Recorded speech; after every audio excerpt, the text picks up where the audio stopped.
Hi friends, R4iയിലേക്ക് എല്ലാവരെയും ഒരിക്കൽ കൂടി സ്വാഗതം ചെയ്യുന്നു. സുപ്രസിദ്ധ സ്റ്റോക്ക് മാർക്കറ്റ് ഇൻവെസ്റ്റർ വാരൻ ബുഫറ്റിൻ്റെ പ്രസിദ്ധമായ ഒരു സ്റ്റോക്ക് മാർക്കറ്റ് കോട്ടിൽ അദ്ദേഹം പറയുന്നത്, നിങ്ങളുടെ പോർട്ട്ഫോളിയോ 50% വരെ അതിൻ്റെ മാർക്കറ്റ് വാല്യൂ താഴുന്നത് കണ്ട് യാതൊരു പരിഭ്രമവുമില്ലാതെ, യാതൊരു പാനിക്ക് സ്ട്രൈക്കൻ സ്വഭാവവും കാണിക്കാതെ, നിസ്സംഗനായിട്ട് നിങ്ങൾക്കത് യാതൊരു വികാരവുമില്ലാതെ നോക്കി നിൽക്കാൻ കഴിയുന്നില്ലെങ്കിൽ സ്റ്റോക്ക് മാർക്കറ്റിൽ പിടിച്ചു നിൽക്കാൻ ഒരിക്കലും നിങ്ങൾക്കാവില്ല എന്നാണ് അദ്ദേഹം പറഞ്ഞത്. അതായത് പോർട്ട്ഫോളിയോ വാല്യൂ 50% താഴുമെന്ന് നാം എപ്പോഴും പ്രതീക്ഷിക്കണമെന്നും, അപ്പോൾ അതിനുവേണ്ടി നമ്മളെ മൈൻഡ് നമ്മൾ പ്രിപ്പയർ ചെയ്ത് വെക്കണമെന്നുമാണ് അദ്ദേഹം പറയുന്നത്. അപ്പോൾ നമ്മൾ ഇംഗ്ലീഷ് പറയുന്നത് പോലെ hope for the best but prepare for the worst. ഇത് സ്റ്റോക്ക് മാർക്കറ്റിലും നമ്മൾ സൂക്ഷിക്കേണ്ട ഒരു കാര്യമാണ്. ഒരു സ്റ്റോക്കിൽ 10 വർഷം ഹോൾഡ് ചെയ്യാൻ നിങ്ങൾക്ക് കഴിയില്ലെങ്കിൽ 10 മിനിറ്റ് പോലും ആ സ്റ്റോക്കിൽ ഇൻവെസ്റ്റ് ചെയ്യരുതെന്നാണ് വാരൻ ബഫെ പറഞ്ഞ മറ്റൊരു സുപ്രസിദ്ധമായിട്ടുള്ളൊരു കോട്ട്. അപ്പോൾ ഇതിൽ നിന്നും നാം മനസ്സിലാക്കേണ്ട ഒരു പാഠം എന്ന് വെച്ചാൽ, നാം ഇൻവെസ്റ്റ് ചെയ്യുന്ന സ്റ്റോക്കിൻ്റെ ബിസിനസ് നാം കൃത്യമായിട്ട് മനസ്സിലാക്കുകയും അതിൻ്റെ ഒരു 100% കൺവിക്ഷൻ അഥവാ ബോധ്യം നമുക്ക് വരണം എന്നുള്ളതാണ്. അങ്ങനെ ഒരു ബോധ്യം വന്നാൽ മാത്രമേ 10 ഇയേഴ്സ് ഹോൾഡ് ചെയ്യാനും 50% ക്രാഷ് വന്നാൽ യാതൊരു പാനിക്കാവാതെ അത് നോക്കി നിൽക്കാനും, അങ്ങനെ അതിനെ പാനിക് സെല്ലിങ് നടത്താതെ നമുക്ക് പോർട്ട്ഫോളിയോ പിടിച്ചു നിർത്താൻ കഴിയണമെങ്കിൽ നമുക്ക് ആ സ്റ്റോക്കിൻ്റെ ബിസിനസ്സിലുള്ള കൺവിക്ഷൻ വളരെയധികം അത്യാവശ്യമാണ് എന്നതിൻ്റെ ഒരു പാഠമാണ് ഈ ഒരു കോട്ടിൽ നിന്ന് നമുക്ക് മനസ്സിലാകുന്നത്. ഇന്നലെ എക്സിറ്റ് പോളിന് ശേഷം ഉണ്ടായ മാർക്കറ്റിൽ 3 സിനാരിയോയുടെ സാധ്യതകൾ പൊതുവെ മാർക്കറ്റ് വിലയിരുത്തിയിരുന്നു. അതിൽ ഏറ്റവും കുറഞ്ഞ സാധ്യത കൽപ്പിച്ച കാര്യമാണ് 300-ൽ താഴെ NDA അലയൻസ് പോവുക എന്നുള്ളത്. അപ്പോൾ 300-ൽ താഴെ സീറ്റിലേക്ക് NDA അലയൻസ് പോവുകയാണെങ്കിൽ സ്റ്റോക്ക് മാർക്കറ്റിൽ വലിയൊരു മോശമായിട്ടുള്ളൊരു ക്രാഷ് ഉണ്ടാകുമെന്നും പൊതുവെ മാർക്കറ്റ് വിലയിരുത്തിയിരുന്നു. അപ്പോൾ രാവിലെ തന്നെ ഇന്നത്തെ രാവിലത്തെ ഒറിജിനൽ റിസൾട്ട് വരാൻ തുടങ്ങിയപ്പോൾ ആ ട്രെൻഡിൽ നിന്നും BJPക്ക് ഒറ്റയ്ക്ക് ഭൂരിപക്ഷം കിട്ടാനുള്ള ഒരു സാധ്യതയും ഇല്ലെന്നും, NDA അലയൻസ് വെറും കേവല ഭൂരിപക്ഷം നേടി മാത്രമായിരിക്കും അധികാരത്തിൽ വരിക എന്നും മാർക്കറ്റ് മുൻകൂട്ടി വിധി എഴുതി കഴിഞ്ഞിരുന്നു. അപ്പോൾ അതിൻ്റെ അടിസ്ഥാനത്തിലുള്ള വ്യക്തമായ സൂചനയാണ് നമുക്ക് സ്റ്റോക്ക് മാർക്കറ്റിൽ നിന്ന് കണ്ടത്. ഒരു ഘട്ടത്തിൽ 7% മുകളിൽ നിഫ്റ്റിയുടെ ക്രാഷ് നമ്മൾ കണ്ടതായി കാണും. ആ ആഘാതം എത്രയോ മണിക്കൂറുകളാൽ നീണ്ടു നിന്നു എന്നുള്ളതും വളരെയധികം ശ്രദ്ധിക്കേണ്ട കാര്യമാണ്. പക്ഷേ പിന്നീട് നേരിയൊരു റിക്കവറിയിലൂടെ 5.93% ക്രാഷ് മാത്രം രേഖപ്പെടുത്തിക്കൊണ്ട് മാർക്കറ്റ് ക്ലോസ് ചെയ്യുകയും ചെയ്തു. അപ്പോൾ ആ ഒരു റിക്കവറി നേരിയ പ്രതീക്ഷ നൽകുന്ന ഒരു കാര്യമാണ്. അപ്പോൾ ഈ ഒരു ഫ്രീ ഫോള് ഒരു അവസരമായി എടുത്തുകൊണ്ട് നേരിയ തോതിലാണെങ്കിലും ഒരു ബൈങ് മാർക്കറ്റിൽ നടന്നിട്ടുണ്ട് എന്നാണ് അത് സൂചിപ്പിക്കുന്നത്. കാരണം മറ്റൊരു ഇൻഡെക്സ് ആയിട്ടുള്ള മാർക്കറ്റ് മൂഡ് ഇൻഡെക്സ് നമ്മൾ നോക്കിക്കഴിഞ്ഞാൽ ഇപ്പോഴും അത് എക്സ്ട്രീം ഫിയറിലേക്ക് പോയിട്ടില്ലെന്നാണ് സൂചിപ്പിക്കുന്നത്. ഇപ്പോൾ മാർക്കറ്റ് മൂഡ് ഇൻഡെക്സ് ഇപ്പോൾ നിൽക്കുന്നത് ആർത്തിയുടെയും ഭയത്തിൻ്റെയും ഇടയിലുള്ള ഒരു അനിശ്ചിതാവസ്ഥയിലാണെന്ന് നമുക്ക് കാണാൻ കഴിയും. അപ്പോൾ ഇൻവെസ്റ്റേഴ്സ് ഒരു തീരുമാനമെടുക്കാനാകാതെ, അല്ലെങ്കിൽ തീരുമാനം ബോധപൂർവം എടുക്കാതെ ഫിയറിലേക്കോ അതേസമയം ഗ്രീഡിലേക്കോ പോകാതെ ന്യൂട്രലായി നിൽക്കുന്നതാണ് നമുക്കിവിടെ കാണാൻ കഴിയുന്നത്. ഇനി ഇന്നത്തെ മാർക്കറ്റിൽ പ്രധാനമായിട്ടും സംഭവിച്ച കാര്യങ്ങൾ, അതിൻ്റെ ഇൻഡെക്സിൽ വന്ന മാറ്റങ്ങൾ നമ്മളൊന്ന് പരിശോധിച്ചാൽ, നമ്മളെ ബ്രോഡ് മാർക്കറ്റ് ഇൻഡെക്സ് നമ്മൾ നോക്കിക്കഴിഞ്ഞാൽ നിഫ്റ്റി 50 5.93% ആണ് കറക്ഷൻ നടന്നത് എന്ന് നമുക്ക് മനസ്സിലാക്കാം. എന്നാൽ ഈ നിഫ്റ്റി 50യേക്കാൾ കറക്ഷൻ നടന്നിട്ടുള്ളത് അതിലും മുകളിലുള്ള മറ്റ് ഇൻഡെക്സുകളിലാണ്. ഇപ്പോൾ നിഫ്റ്റി നെക്സ്റ്റ് 50യിൽ 9.34 കറക്ഷൻ നടന്നിരുന്നു. അത് നിഫ്റ്റിയേക്കാൾ വലിയ കറക്ഷനാണ്. അതേപോലെ നിഫ്റ്റി 100 മൊത്തത്തിൽ നോക്കുമ്പോൾ 6.59 കറക്ഷൻ ഉണ്ടായിട്ടുണ്ട്. നിഫ്റ്റി 200 6.79 കറക്ഷൻ ഉണ്ടായിട്ടുണ്ട്. നിഫ്റ്റി 500 6.76 കറക്ഷൻ ഉണ്ടായിട്ടുണ്ട്. ഇപ്പം മൊത്തത്തിൽ നോക്കുകയാണെങ്കിൽ ഏകദേശം 7% കറക്ഷൻ നിഫ്റ്റി 50 അല്ലാത്ത ഇൻഡെക്സുകളിൽ നമുക്ക് കാണാൻ കഴിയും. അതേപോലെ തന്നെ നിഫ്റ്റി സ്മോൾ ക്യാപ്പും മിഡ് ക്യാപ്പൊക്കെ നോക്കുകയാണെങ്കിൽ സ്മോൾ ക്യാപ്പ് 100-ൽ 8% കറക്ഷൻ ഉണ്ടായിട്ടുണ്ട്. 250-ൽ 7% കറക്ഷൻ ഉണ്ടായിട്ടുണ്ട്. അപ്പോൾ ഈ ചേഞ്ചസ് ഒക്കെ നിഫ്റ്റി 50-ൽ താരതമ്യേന കുറവാണ് എന്ന് നമ്മൾ പറയേണ്ടി വരും.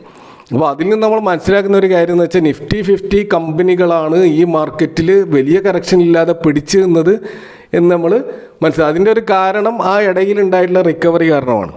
ആ റിക്കവറിയിൽ നല്ല സ്റ്റോക്കുകൾ ആ ലോവർ വാല്യുവേഷനിൽ കിട്ടിയപ്പോൾ പലരും അതിൽ എൻട്രി എടുത്തു എന്നാണ് അതിൽ നിന്ന് നമുക്ക് മനസ്സിലാക്കേണ്ട കാര്യം. ഇനി നമ്മൾ നിഫ്റ്റിയിലെ ഈ പല സെക്ടോറൽ ഇൻഡെക്സുകൾ നോക്കുകയാണെങ്കിൽ ഏറ്റവും വലിയ കറക്ഷൻ നടന്നിട്ടുള്ളത് നിഫ്റ്റി PSU ബാങ്കിലാണെന്ന് നമുക്ക് മനസ്സിലാക്കാൻ കഴിയും. 15% കറക്ഷൻ അവിടെ നടന്നിട്ടുണ്ട്. അതേപോലെ നിഫ്റ്റി ഓയിൽ ആൻഡ് ഗ്യാസിൽ 11% കറക്ഷൻ നടന്നു. നിഫ്റ്റി മെറ്റൽ ഇൻഡെക്സിൽ 10% കറക്ഷൻ നടന്നതായി കാണാം. അപ്പോൾ ഈ പ്രധാനപ്പെട്ട ഈ ഒരു 3 സെഗ്മെൻറ്റിലാണ് പ്രധാനപ്പെട്ട കറക്ഷൻ നടന്നത്. അതിൻ്റെ കാരണം ഇന്നലെ ഏറ്റവും അധികം മുന്നേറ്റം റാലി നടന്നത് ഈ 3 സെക്ടറിലായിരുന്നു. പ്രത്യേകിച്ച് PSU സെക്ടറിൽ വമ്പിച്ച മുന്നേറ്റമാണ് ഇന്നലെ നടന്നത്. അതിൽ തന്നെ ബാങ്കിലാണ് ഏറ്റവും വലിയ മുന്നേറ്റം ഉണ്ടായത്. അവിടെയാണ് ഏറ്റവും വലിയ കറക്ഷൻ ഇന്നുണ്ടായിട്ടുള്ളത്. അപ്പോൾ നമ്മൾ മനസ്സിലാക്കേണ്ട ഒരു കാര്യം, ഏതൊരു സെക്ടറായാലും അതിൻ്റെ ബേസിക് മൂല്യത്തിൽ നിന്നും വലിയ തോതിൽ വൻതോതിൽ പറന്നു പോയി കഴിഞ്ഞാൽ ഇന്നല്ലെങ്കിൽ നാളെ അത് താഴേക്ക് അതിൻ്റെ ഒറിജിനൽ മൂല്യത്തിലേക്ക് അത് തിരിച്ചു വരുമെന്നുള്ള പാഠമാണ് നമുക്ക് ഇതിൽ നിന്ന് നമുക്ക് മനസ്സിലാകുന്ന ഒരു കാര്യം. അപ്പോൾ ഇങ്ങനെ സെക്ടോറൽ ഇൻഡെക്സുകൾ വലിയ കറക്ഷൻ നേരിട്ട ഈ സമയത്ത് ചില സെക്ടറുകളിൽ വലിയ കറക്ഷൻ നടന്നിട്ടില്ല എന്ന് നമുക്ക് മനസ്സിലാക്കാൻ കഴിയും.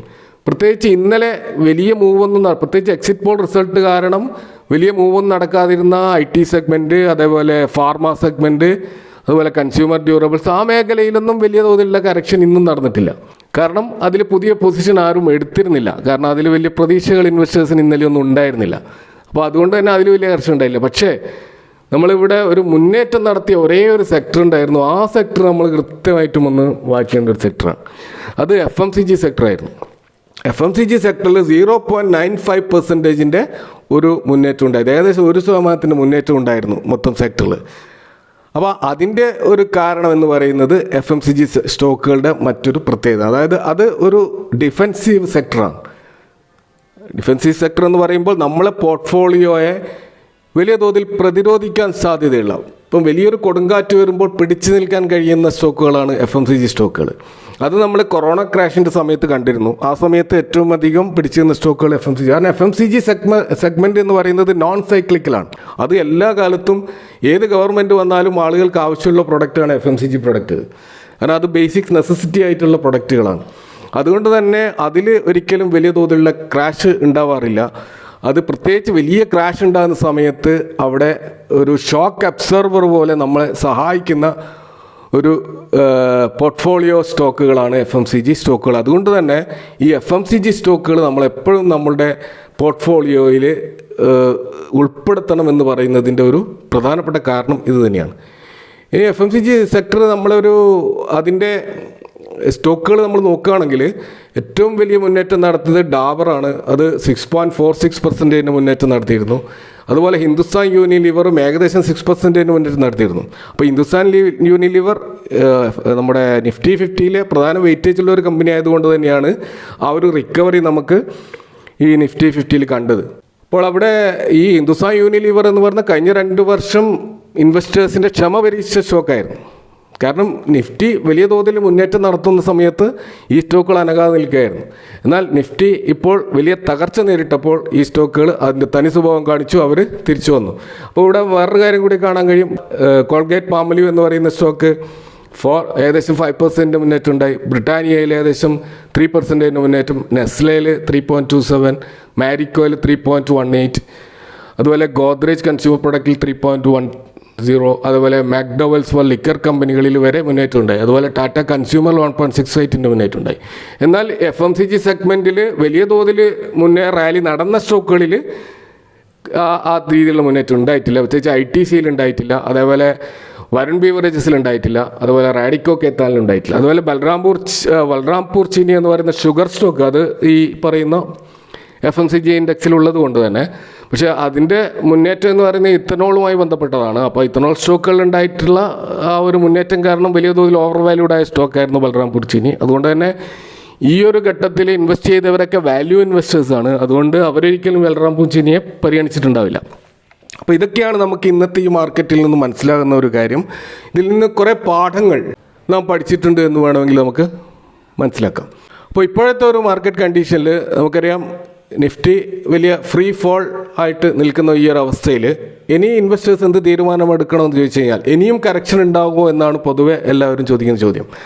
നമുക്കറിയാം, ഒരു കാരണത്തിന് 2 കറക്ഷൻ ഉണ്ടാവില്ല. ഇതിപ്പോൾ തകരാനുള്ള കാരണം 300-ൽ താഴെ NDA അലയൻസിൻ്റെ സീറ്റ് പോയതുകൊണ്ടാണ്, അല്ല BJPക്ക് ഒറ്റയ്ക്ക് ഭൂരിപക്ഷം കിട്ടാത്തതുകൊണ്ടാണ്.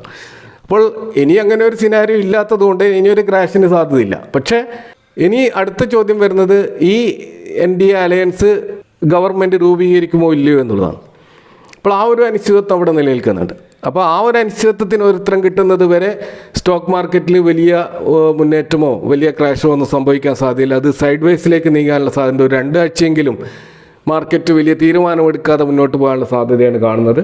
അതിനിടയിലുള്ള ചെറിയ തോതിലുള്ള കറക്ഷൻസ് മാത്രമേ ഉള്ളൂ. വലിയൊരു ക്രാഷിനുള്ള സാധ്യത ഇനി കുറവാണ്. അപ്പോൾ ആ സൈഡ് വേസ് മൂവ്മെൻറ്റിൽ ഇനിയൊരു മുന്നേറ്റം ഉണ്ടാകണമെങ്കിൽ പുതിയ ഗവൺമെൻറ് അവരെ പോളിസികളൊക്കെ പ്രഖ്യാപിച്ച് പുതിയ ബഡ്ജറ്റുകളൊക്കെ വരുമ്പോൾ ആയിരിക്കാം ഉണ്ടാകുക. അപ്പോൾ അതുവരെ നമുക്ക് ഇത്തരം സ്റ്റോക്ക് നമ്മുടെ പോർട്ട്ഫോളിയോ നല്ല ബിസിനസ് ഉള്ള കമ്പനികളാണെങ്കിൽ അതിനെ ഹോൾഡ് ചെയ്യുകയും യുഫോറിയയുടെ ഭാഗം അല്ലാതെ നിങ്ങൾ വാങ്ങിച്ചുള്ള സ്റ്റോക്കുകളിൽ നിങ്ങൾക്ക് കണ്ടിന്യൂ ചെയ്യാവുന്നതാണ്. കാരണം അതിൻ്റെ ബിസിനസ് നിങ്ങൾക്കറിയാം, ആ ബിസിനസ്സിൽ നിങ്ങൾക്ക് വിശ്വാസമുള്ളത് കൊണ്ടായിരിക്കും അത് വാങ്ങിച്ചിട്ടുണ്ടാവുക. അതുകൊണ്ട് അത്തരം സ്റ്റോക്കുകളിൽ കണ്ടിന്യൂ ചെയ്യുന്നതിൽ ഒരു കുഴപ്പമില്ലെന്ന് തോന്നുന്നു. അപ്പോൾ see you next time with another video. Thank you for watching.